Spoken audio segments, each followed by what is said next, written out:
Hey, it's Dr. J, and guess what? It is Tuesday, and that's Nutrition Tips Tuesday.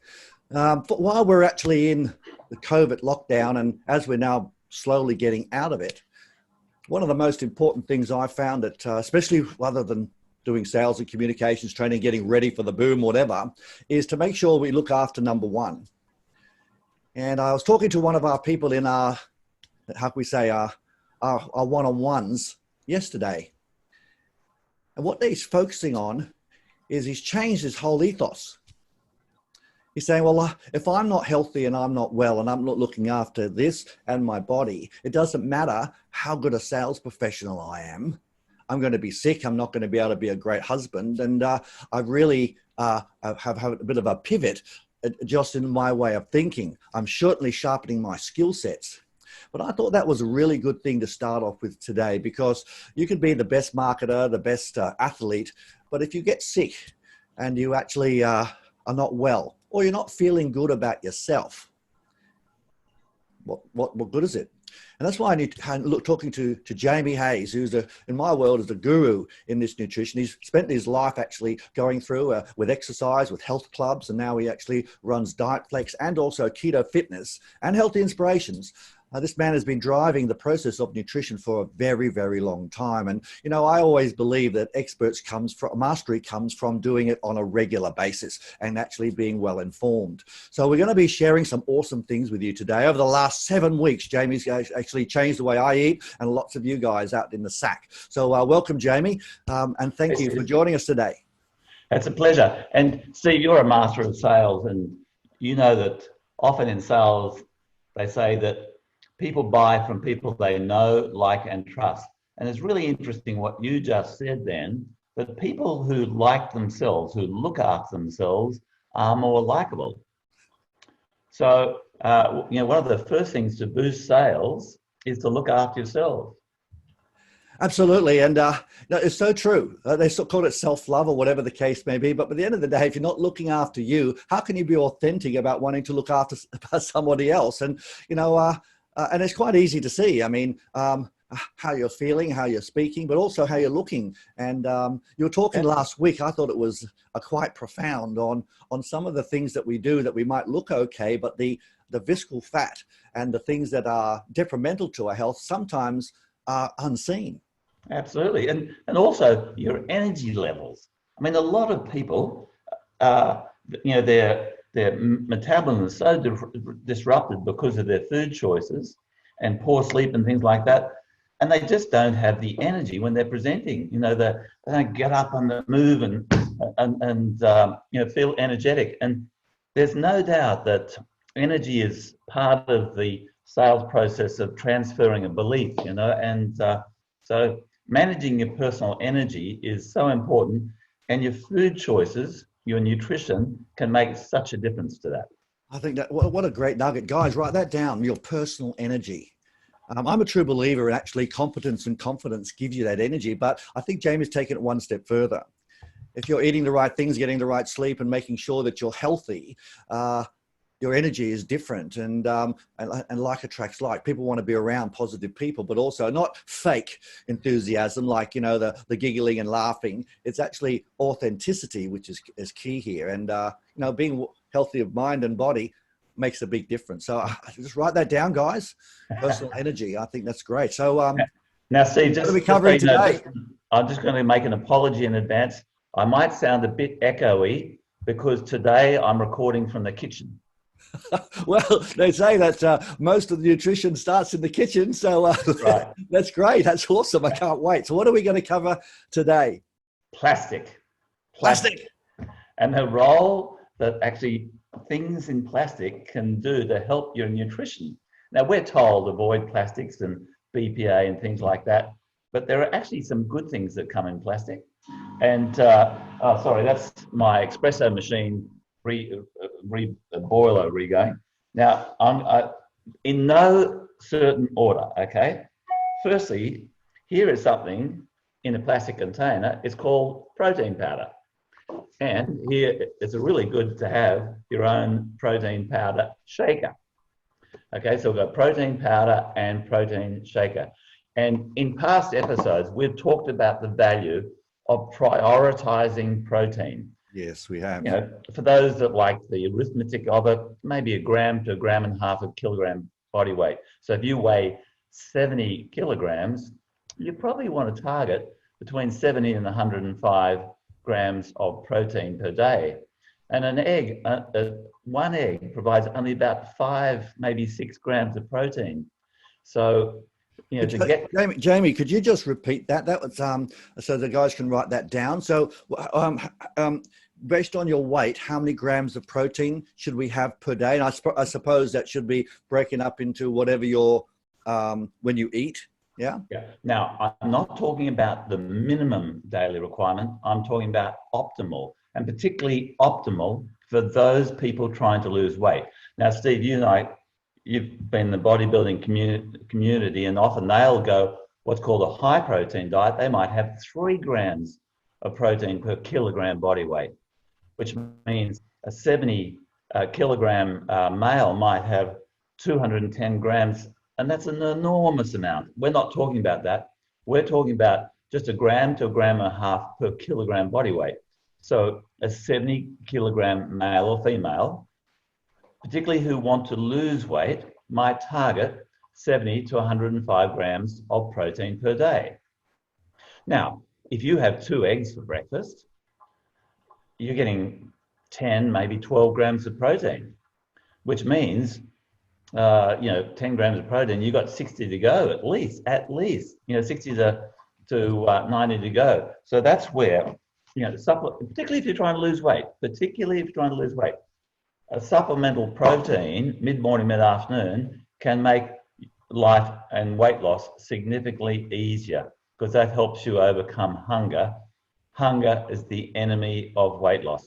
But one of the keys here, and I've spoken about avoid food with labels, and now I'm going to contradict myself because, of course, the protein powder has a label.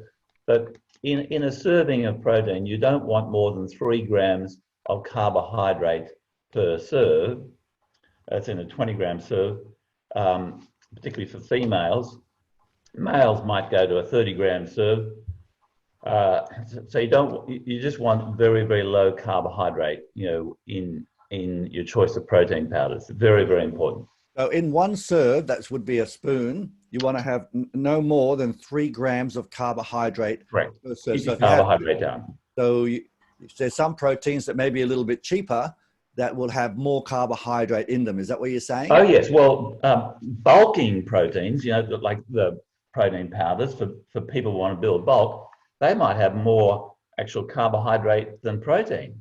But we have specialized versions which provide all the protein, but very, very little carbohydrate. For those trying to manage their weight, that's what they need to look for. So, is that traditionally a whey protein or a vegetable protein? Oh, no, typically a whey protein. Whey protein's more bioavailable.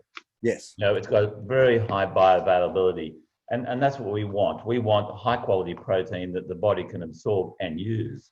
Because the vegetable proteins are less expensive, you see. So sometimes people gravitate towards the vegetable ones, but that's really good to know. So the whey protein gets absorbed more effectively into the body. Yeah. Is that right? And I'm pretty dairy intolerant, but I can just tolerate whey protein. Okay. So my body seems to tolerate that. But what proteins would you recommend? You put one up there a few moments ago. What's it called?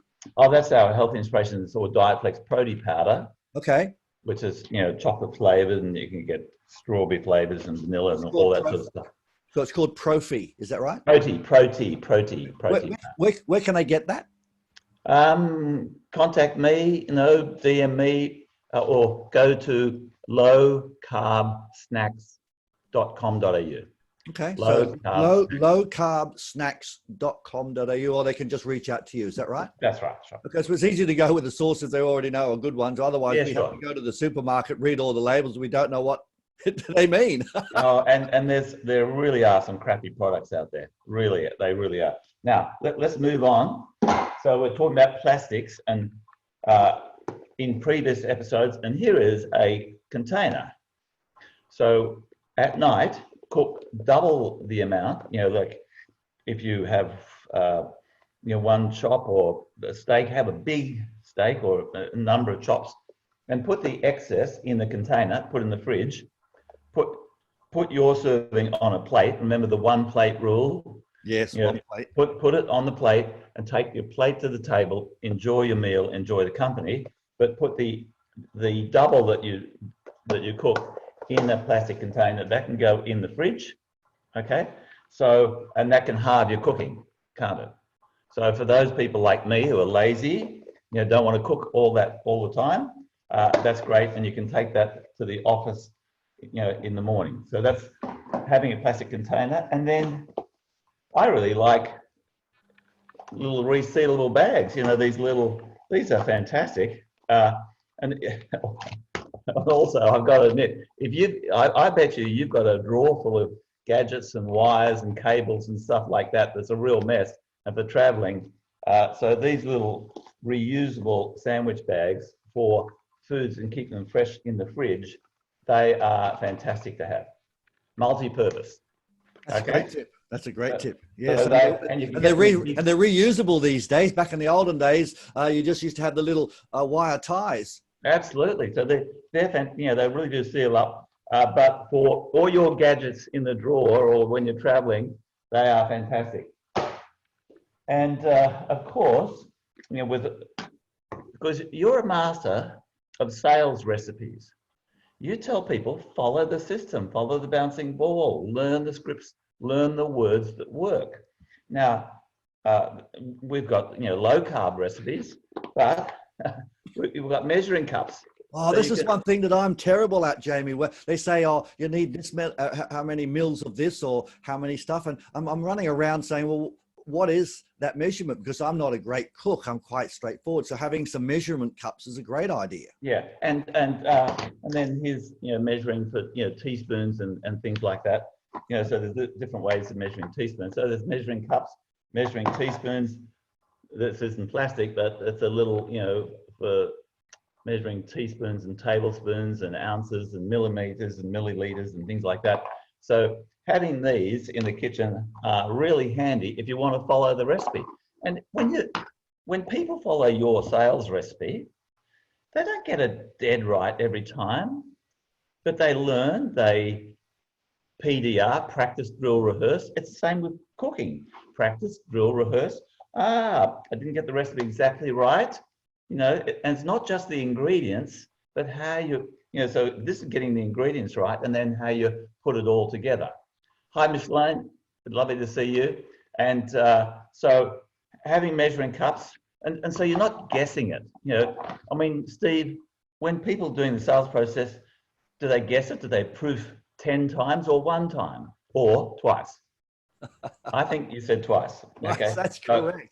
I'm going to suggest, just like in the sales process, if you want to follow the recipe, get measuring cups, and these last you a lifetime, so they are good to have. Of course, this is plastic too. Bit of garlic. You definitely, herbs and spices. You can just have as many of those as you like. Of course, you'll probably want to peel your veggies, so you'll definitely want one of those. And this really takes the cake for those people that have like lemon or lime in their drink. And see, you like this big bit of plastic here. I'm going to go right back. This is a soda stream. Oh yes, I've got one of those. They're great. Yeah, that's right. And remember what we said. Drink water for thirst, grog for flavour. Okay, water for thirst, grog, flavour. So, like a fantastic soda water, and you keep the water in the fridge, and then if you've got one of these fantastic lemon or lime squeezes, and this is, I bought this for Ellen. She didn't use it for a year.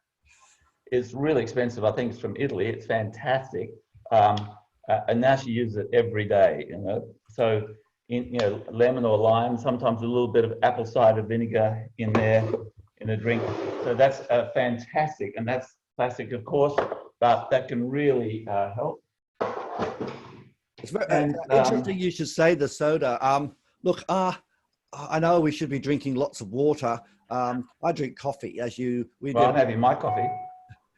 And what I find is I can drink more water if I have a soda, a bubble up, because I find it's a little bit more alive.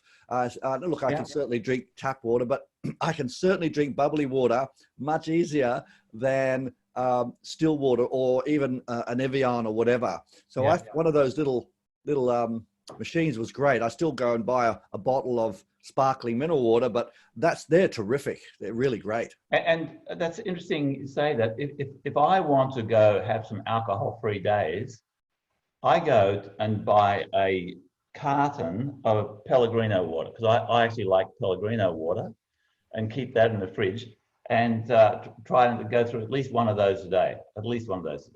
Wow.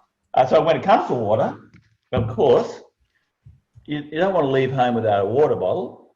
This is from my friend, Alan. Al, he's got Infinite Cycle. That's a good plug for him. Fantastic. He's a spinning business with a difference, with their incredible bikes. So you want a good water bottle to be traveling with. Now, Ellen likes these water bottles, which are actually glass inside. So they are fantastic. And she makes up one of those every day with a little bit of apple cider vinegar and a squeeze of lemon and lime. So, and she puts some vitamin C powder in there as well. So that's, she called that her energy drink. So that's fantastic. And that's in one of these glass, what's called Life Factory bottles. So you see those around. So that's fantastic. So, but at least have a water bottle, because. And how many liters of water would you recommend? Let's say someone that doesn't have a lot of water, and I've always heard this, you should have 3 liters of water a day. And, some people only have half a liter of water a day, would be gagging after 1 or 2. So how many? Well, I think actually being proactive with fluid intake, whether it's water, tea, coffee, soda water, Pellegrino, water like that, just being proactive. And I think if you've just got these things in front of you all the time, and I think sales professionals, I mean, here I am having a cup of coffee. Nothing is more offensive to somebody than coffee breath. I mean, if they have a cup of coffee and you have a cup of coffee, fine. But just say, look, if they, politely offer you a drink, say, oh, look, a glass of water would be great, thanks. So that's enough for rapport and whatever, and keep you hydrated. So just a water makes all the difference. And just whilst we're sitting down in meetings and things like that, and I'm getting a bit off track, I really feel for people who go into meeting rooms and they've got all these mints and lollies and stuff like that, and you see people who are sugar addicted but aren't aware of it. And at the end of the day, they've got like 10 or a dozen wrappers of all these sugared mints there. And often it's people who are having difficulty with their weight because they've got an extra waistline, which goes back to one of the previous points we made, which is these people have a sugar burning, fat storing body, and you really want to have a fat burning body so that you don't have those sugar ups and downs all the time. And that's where we prioritize protein, get that protein in, So is that called insulin spiking? Yes, it's sugar spiking and insulin spiking, and it's very interesting. In fact, I read some leading doctors talk about insulin spiking just this week, so you're right on the money, because that goes completely undiagnosed. And isn't that interesting that doctors are super aware of blood sugar spiking? Because, just wait 1 second. Yes, I do actually have some. That is 1 teaspoon of raw sugar, okay? 1 teaspoon. Because your 5 liters of blood only has 1 teaspoon of sugar. And we've got sugar spiking, which is toxic to the body. But what follows the sugar spiking is the insulin spiking, which goes completely unmeasured. So that's very clever of you to bring that up. Very clever. You're definitely learning, aren't you? Now, hang on, a bit more plastic. Of course, you want your Glad wrap, good old-fashioned Glad wrap to keep things fresh. And what's similar to Glad wrap That's to keep things fresh after you've cooked it. Oven bags are fantastic if you're going to cook a chook or something like that, or fish to keep all that flavour in. And then if you want to keep your baking trays nice and clean, you've got what's called baking paper. So these are like your sales tools. These are kitchen tools. And we forgot about measuring. This is a tiny version for coffee, but so you can measure to make sure you're getting a good enough serving of protein, So they're kitchen scales. That comes back to those 1 gram per a kilo of body weight. Correct. And that's a lot of people don't have any little scales, so they're quite big. So that's a little one. That's a great idea. And with those wrap ups and so forth that you're showing us, and I think it's important that people understand that what we're talking about is using plastic, because if we use paper and that sort of stuff, it doesn't seal it. Now, because we're all very world conscious about the ecology and keeping everything clean and tidy and so forth, but we can't keep things fresh if we just wrap it up in some paper or some foil. So by having the plastic, seals it up a lot more. Is that right, Jamie? Absolutely, and helps keep it fresh and last longer and things like that. As a matter of fact, if anybody's been to Bali, you'll notice that they've got markets every day because they don't have fridges. That's right. A lot of people, they don't have fridges, so they've got to buy fresh every day. So we are so fortunate to have fridges and deep freezers and things like that. Now, and one last thing that's just in plastic, and I'm not a big one on supplements, but and I think there's probably more arguments for fish oil than against fish oil. So I do take fish oil morning and night, so that's something to consider. But, what does fish oil do? The omega-3. That's right. It's the anti-inflammatory, and as a matter of fact, the main reason I'm motivated and I've started taking it because I suffer from dry eyes, and my ophthalmologist said having fish oil, may assist it, and I think it does help. I don't drop the fish oil in my eye, but I think it does help my eye health. So.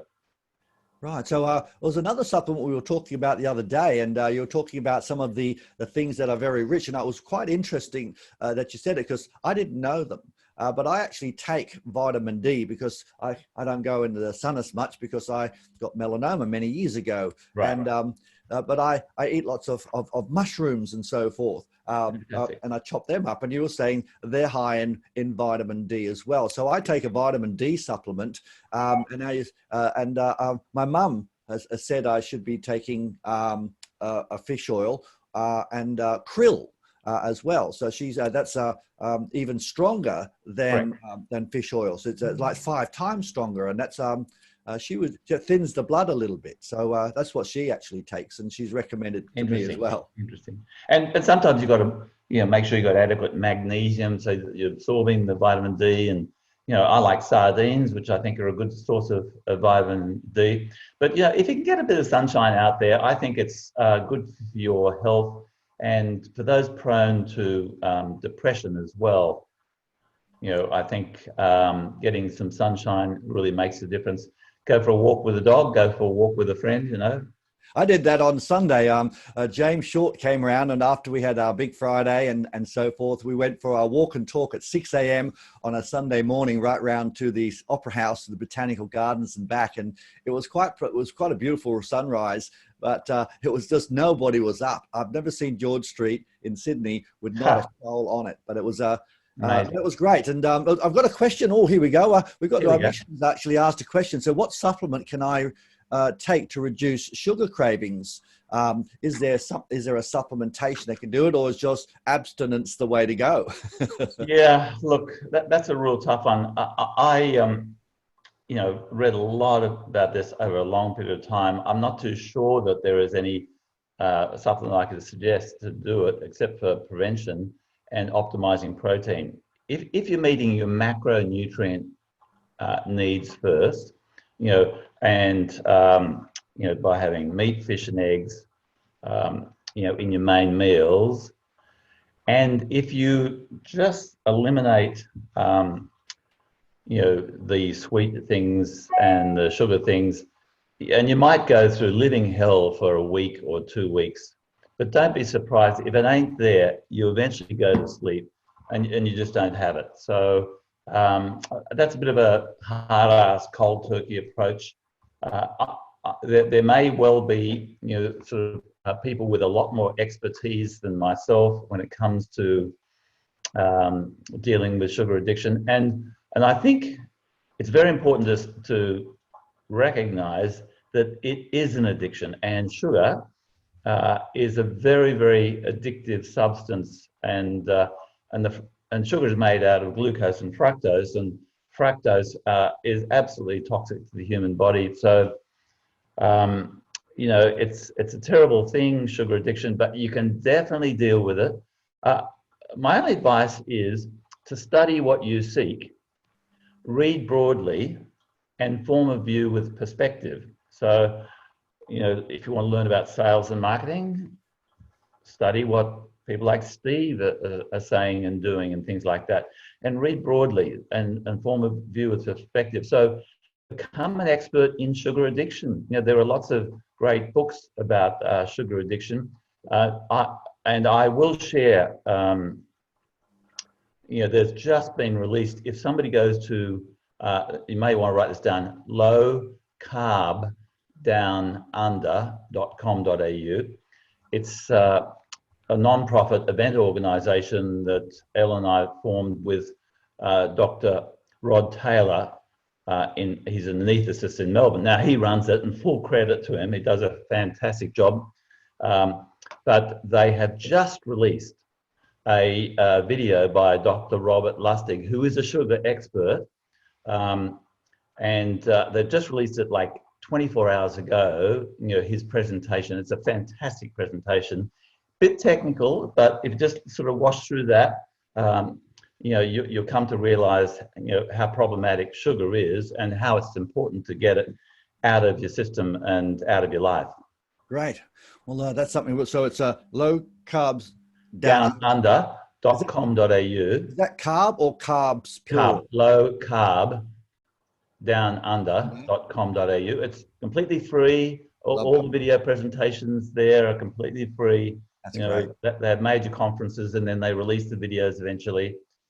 Complete non-profit. So that presentation by Dr. Robert Lustig is American, and because he wasn't achieving much as an endocrinologist, as a doctor, in making change, he said, I think I'm going to have to study law so that I can deal with legislation on sugar. So, he has studied law as well. So, but that's a fascinating presentation. Well, so it must be a clever cookie. My goodness. So, he's a very clever cookie. Yeah. But I've just got here is I've shedded fluid since intermittent fasting. In other words, we're eating at different time phrases, and also I've prioritized protein has produced my cravings. So by actually eating the protein, it's actually reduced the cravings for. There you go.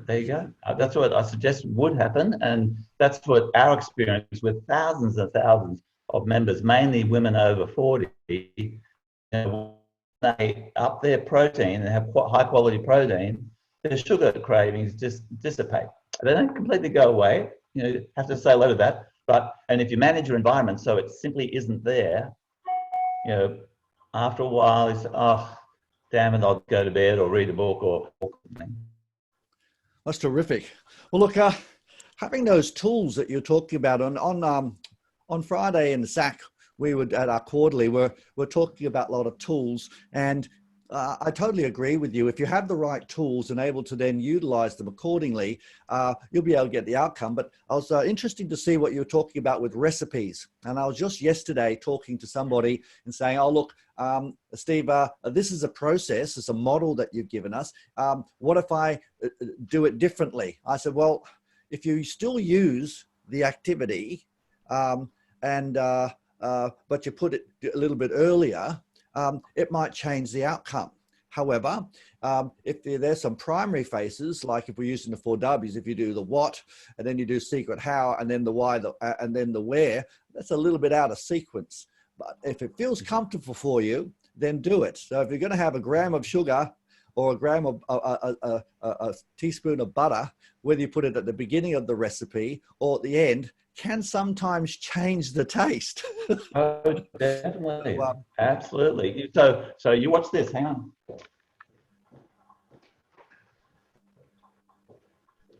It's one thing I kept from my mother's library. It's the joy of cooking. And in her own handwriting, you can see in the inside cover there, she's got, it's falling apart.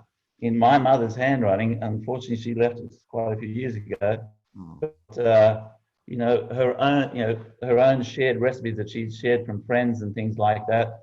You know, here is another one, you know, written there. Look at this fantastic spiced beef, fantastic recipe, exactly what to do. So I got my recipe book from my mother.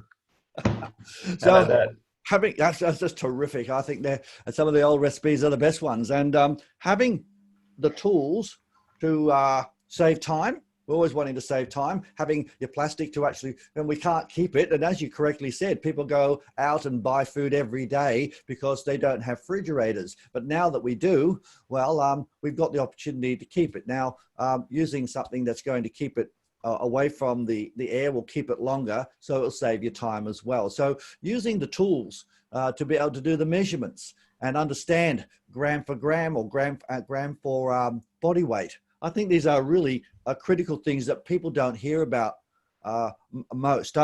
Now, in your program of keto fitness or diet flex, these are some of the things that you actually do the measurements, and is there a little kit that comes with those really cool little measuring cups and so forth? Because you know those spoons look terrific. Yeah. Well, we don't send the measuring spoons, but we do encourage people to get them. What we do send with our programs is the measuring tape to go around the waist. Because if there's one measure that you want to measure, it's your waistline. And you were saying last week in particular, right through the whole series, if your girth weight is your waist measurement is more than 50% of your height, you might have an immune intolerance or more susceptible to viruses and things. Is that right? Yeah, well, firstly, it's highly associated with insulin resistance. Insulin resistance we could call pre-diabetes. And it goes completely undiagnosed. So that if somebody's waistline is, they're carrying that extra waist around the tummy, it's something they probably want to have a fasting insulin test at minimum, because you could have normal blood sugar, but your pancreas is working over time, and you're swimming in high insulin levels or spiking insulin levels. And eventually your cells can become resistant to insulin knocking on the door. And I'm talking about your liver cells, your muscles, and your muscle cells. And so insulin resistance is not a good thing. It's suggested that, well, in the United States, at least 50% of the adult population have it. And that's why, and particularly in some of the ethnic communities and the Black communities, where they are very predisposed to suffering under the virus. So, and Boris Johnson just this week has come out saying that, and this is strange irony for overweight Boris, saying that obesity is one of the biggest problems when it comes to somebody's predisposition to suffering with COVID-19. Now, it could well be it's not obesity itself, but the associated condition called insulin resistance. And so getting that waistline down, and the best way I know to do that, or the two best ways, are firstly to bring down your carb, stop throwing sugar into your body. And the other way is getting good sleep and resistance exercise, interval training. Speak to a personal trainer about those two types of exercise: resistance training and interval training. Interval training is where you go hard, then relax, hard, then relax, hard, then relax. So it's often called HIIT or HIIT. So anybody at any age and any fitness professional can design a high intensity interval training program for anybody of any fitness level, that's appropriate for them. So they are good, but getting a carbohydrate load down is definitely one of the most important things you can do, and that can lead to losing weight around the tummy line. Well, look, what I'm hearing here, and it really resonates with me, Jamie, is focus creates genius. Is what you focus on, you get. They say you are what you eat, what you think about most you become. And what I'm hearing here is if you want to be a great salesperson, get the recipe, make it your own, and trust the process. I've been saying it for 100 years, as you would know. Trust the process, and you'll get the outcome. Know the outcome.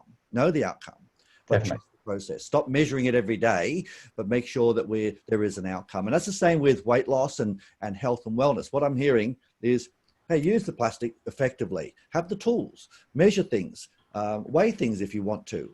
And then, save some time by wrapping them up and utilizing the processes that you were talking about, but having the tools to do that. I think that's brilliant. And making sure that we understand when to do things and when not to do things. And abstinence is probably a better way of going, as you said, going cold turkey. But I think what Michelin was saying is that since she's actually been prioritizing her protein, she's reduced the cravings for the things that she doesn't want. So I think that's terrific. So, and I might have shared previously one of my favorite sayings from the 6th century. Saint Augustine said, "I find total abstinence far easier than perfect moderation." Absolutely. And that's the moderation gives you the little, how can we say, a little teaser to have more. So look, before we wrap it up today, Michelin, do you have another question? I'm going to pop it into the chat box. I think if you want to go on screen, you have another question. Hello there, guys. Can you hear me? Yes, we certainly can. Oh, Okay. how's the traveling sales professional? I'm loving your sessions, Jamie. They are so helpful. They're great reminders. Total abstinence. I wish I could. I've got a household that's Lebanese, and part of gathering is the love of the sugar. And anytime I get involved in that abstinence, I get abstinence from the family. So I have to maintain that, but I think it's very much about the environment. I wanted to ask you with the oils and the fats, I love avocados. Are they going to be really bad for me? No, look, just, as long as you manage your dose, because of course, avocados are perfectly healthy food as long as you don't have it in excess. So we're suggesting that a fat serve from avocado is 2 tablespoons. Okay. Not the whole avocado. And Michelin, I just want to harp back on something you said. Just 1 second. Now, I know you mentioned sugar in your family, but if I filled this glass up, because my family would associate, wine with love, not sugar with love. But if I get offered a glass of wine, I can accept it and leave it sitting in front of me, because nobody can fill up a full glass of wine. A waiter can't, a family member can't. So you can accept it, say, "Oh, thank you." You can say, "No, thank you," but you can accept it. "Oh, no, thank you, but I love you, Mum." "No, thank you, Auntie Joan, but I still love you, Auntie Joan." "No, thank you, Ross, my father." Or you could just leave it there on your plate, And if you want to tell a little white lie, "Look, I'm just a little bit upset in my tummy right now, but don't worry about me, I'm fine. But I might have a little bit later, Jim." Or you could say to them, "I just love the way you do those special sugar treats. And I've got a bit of an upset tummy. Do you mind if I take some home? I'll put it in Glad wrap or something like that." And of course, you're going to give it to the dog or throw it out. But say, "I just don't want to miss out because you know how much I love it. So I just want to take a bit home." Is that okay with you? Oh, that's awesome. That is brilliant. And you know what that will do? It'll make, in a way, if you do stuff like that, people start to think about there has to be a kind of a health consciousness in our circle, because we all want to grow healthy and not end up with a stroke or. Oh, absolutely. Yeah. And we do have diabetes in my family big time. Well, there you go. the whole family, really the whole family should stop having sugar and sweet things.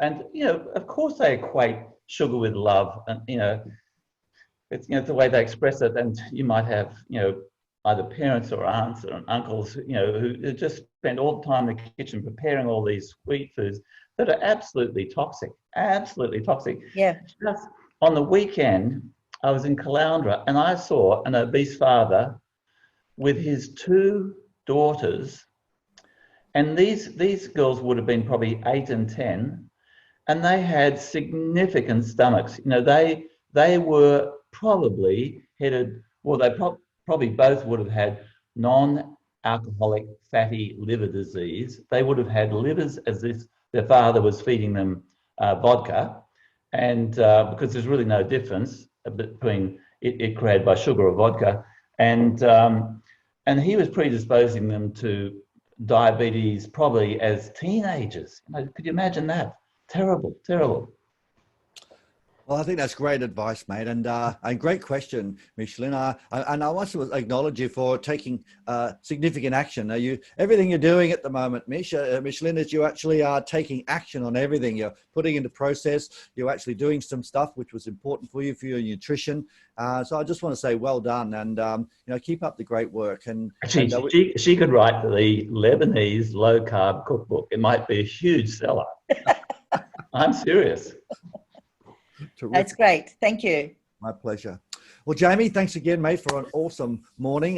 Gee whiz, going right through for using the tools, making sure we have recipes, understanding the gram intake of protein based on our weight, right through to making sure that we understand how to utilize low carbs and maximize our health, not just weight loss, but actually feeling better about ourselves. And using those tools that you were showing us today, terrific. And you were just saying earlier that in your DietFlex and Keto Fitness, you give them a tape measure so they can measure their girth, so they can making sure that 50% of the girth is not their height or half their height. And Steve, a message for all people in sales and all people in marketing: you've got to measure.